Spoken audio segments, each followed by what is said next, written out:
প্রিয় দর্শক, আসসালামু আলাইকুম।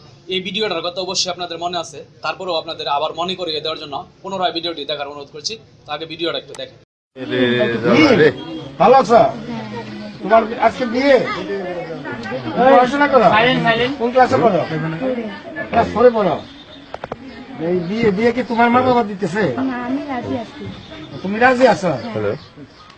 তুমি কি জানো না যে 18 বছরের আগে মেয়েদের বিয়ে হয় না? জানি ছেলেকে পছন্দ হয়েছে। পছন্দ হলে 18 বছর পরে বিয়ে হবে, সে তোমার সাথে প্রেম করবে, এতদিন অপেক্ষা করবে তোমার জন্য। ছেলে বলছে আবার লাইলি মজনু কত বছর ধরে প্রেম করছে, তুমিও করবা। সমস্যা কি? তোমার চেহারাটা দেখতে সুন্দর, সরকার তো নিষেধ করছে 18 বছর আগে আমাদের বিয়ে করতে না, তো সেই কারণে তো তোমার বিয়ে আজকে হবে না। ছেলে তো অপেক্ষা করবে, সমস্যা নেই। ছেলে তো আগে ভালোবাসে। হ্যাঁ, আমরা তো সেটা ছেলে বলতেছি। বলছে অপেক্ষা করবে। আরে আর কোনো সমস্যা নেই। দিয়ে যাবে। আবার এখানে দিয়ে যাবে, এখানে থাকবে না তো। মানে বলতেছিল যে কাবিন করা হয়েছে যে আমাদের কোর্টে মানে আমাদের ওটাই বিয়ে হয় না, ওটা হয় এফিডেভিট। ওটা লেখা আছে উপরে দেখবা, এফিডেভিট। আমাদের কলমা করে শো হয়েছে। কলমা আপনি পড়ছেন, ওটা কোনো ডকুমেন্টারি না। জন্ম নিবন্ধন নাই, ভোটার আইডি নাই, আপনার দেখলে তো এটা তো হয় না।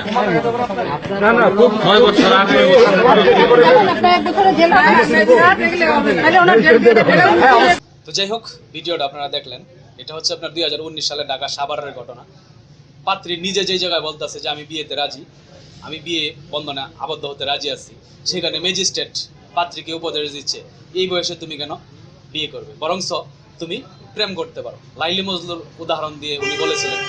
তোমরা জানো না লাইলি মজলু কত বছর প্রেম করছিল? তো যেই সমাজে আপনার প্রেমের জন্য উৎসাহিত করা হইব, লাইলি মজলুর উদাহরণ দেওয়া হইব প্রেম করার জন্য, তো সেই সমাজে তো আসলে সুবার মতো মেয়েরা জন্ম নিবে। সেই সমাজে সুবার মতো মেয়েরা মাকে হাসপাতালে ফেলে প্রেমিকার হাত ধরে চলে যাবে। কারণ এই দেশে তো আপনার বিয়ে মনে করেন যে 18 বছর নিচে বিয়ে করা সম্ভব না। তো বিয়ে না করতে পারলে তার কি করণীয়? তার অবশ্যই পরপুরুষের হাত ধরে চলে যেতে হবে। মানে তারা প্রেম করার বৈধতা দিতেছে, তোমরা গিয়া হোটেলে গিয়া মানে অবৈধ কাজ করো, অপকর্ম করো, কোনো সমস্যা নাই, কিন্তু 18 বছরের নিচে বিয়ে করা যাবে না। তো 18 বছরের নিচে যখন বিয়ে করা যাবে না, তখন তাদের আসলে মানে আমাদের বর্তমান সমাজের পরিস্থিতিতে এটাই হবে, পরিণতি এটাই হবে, ঠিক আছে? কারণ যেহেতু সে তাকে পছন্দ করে, তাকে পাওয়ার জন্য মানে সে মুখিয়ে আছে, এবং তাকে পেতে হলে 18 বছর অপেক্ষা করতে হবে। 18 বছর তার পক্ষে অপেক্ষা করা সম্ভব না। এই জন্য হয় তাকে নিয়ে পালাতে হবে, আর নাই তো হোটেলে গিয়ে অবৈধ কাজ করতে হবে, ঠিক আছে? অবৈধ রিলেশনে জড়াইতে হবে। বিষয়টা এরকমই। তো এরকম আমরা আরো অনেক শুভা দেখতে পারবো, ঠিক আছে?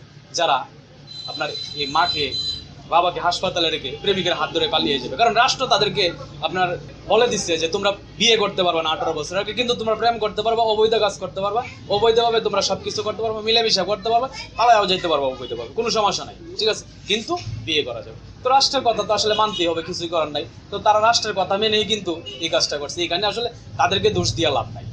তো যাই হোক, এতটুকুই বলার ছিল। ভালো থাকবেন সকলে। আসসালামু আলাইকুম।